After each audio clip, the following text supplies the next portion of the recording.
Nhưng mà phải đặt đây nhá. Này, phải đặt như vậy này, anh ơi, phải đặt như vậy nhá. 1m10 mấy rồi. Đây là 1m10 mấy rồi. 1m16 rồi.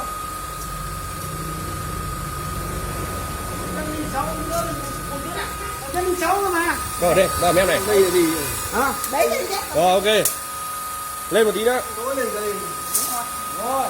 Đấy, rồi thì rồi ok lên đi ta đi. Mắc lên đây đặt. Bây giờ vào con gái đi ra đây nè.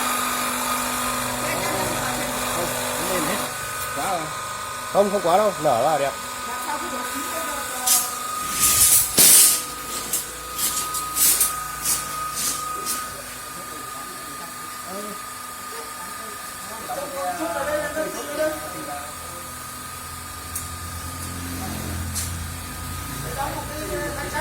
Nhưng mà cái quả đai này của chú có cầu cống này của chú là khủng đấy.